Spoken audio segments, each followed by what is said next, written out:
Hello ndabasuje mbahaye ikaze n'ibiri mushya kuri YouTube channel yacu kandi subscribe kandi no kunzogera tujye tubana buri munsi.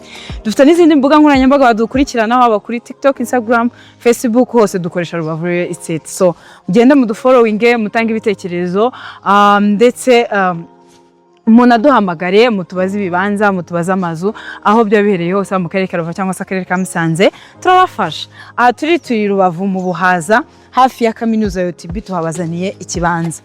Ni ikibanza kiri ahantu heza nkuko mubonye nta minota n'ibiri binsabye kugira ngo mve ku muhanda nturutse haruguru.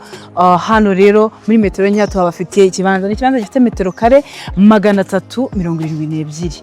Urumva ko ari hanini cyane kandi ikindi ni metero nke kugira ngo ugere ku muhanda wa kaburimbo. Ikibanza cyacu ni iki ngiki, ni ikibanza kiza kiri hagati y'amazu.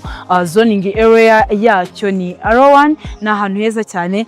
Ikibanza kiri muri quartier irimo andi makadastere menshi kandi meza, ama etage yandi ari kuzamurwamo. Na ahantu heza cyane nkuko mubona ahangaha mpagaze inyuma muri background yanjye harimo inzu. Hepfo uruhande rwo hepfo hariyo amazu ndetse n'iburyo n'ibumoso hose hanjye hariyo amazu. So ni ikibanza cyiza rero kiri hagati neza ahantu washyira inzu yawe nziza ubundi ukaba utuye ahantu heza hafi y'umuhanda uri haruguru ndetse no hafi y'umuhanda uri hepfo. Turi kuhatangira 23,500. Iyo nimero ubona kuri ekara yawe wayitubonaho watwandikira cyangwa duhamagara munsi y'video hagene umwanya comment wahanyuruka duhamagara wadusanga ku zindi mbuga nkoranyambaga zose dukoresha haba kuri TikTok, Instagram, Facebook hose naho waduhamagara.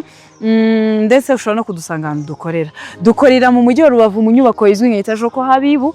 Dukorera muri floor ya mbere uhagera utubona ibyapa bya office yacu. Rubavu Buy and Sell Limited ni company ya mbere yizewe mu kugura no kugurisha ibibanza n'amazu mu buryo bwiza kandi bwihuse. Tubafasha kugura ibibanza n'amazu mu buryo bwiza kandi bwihuse.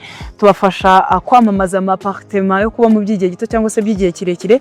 Tugafasha n'abantu bashaka kuyabamo yaba mu karere ka Rubavu, akarere ka Musanze hose turabafasha. Muduhamagare tubahe n'izindi services zose tangwa na Real Estate. Mwibutsa ko ikibanza cyacu kiri ahantu heza hagati y'amazu muri quartier nziza hafi y'umuhanda wa kaburimbo hafi ya kaminuza ya UTB. Kikaba gifite metero kare 372. Zoning area ni R1. Tugatangira 23,500. Ibyangombwa byose birahari ni ukugura tukorerwa mutation kandi tukabigufashamo byose kugera birangiye. Rubavu Buy and Sell Limited, your trusted real estate partner, we always here for you.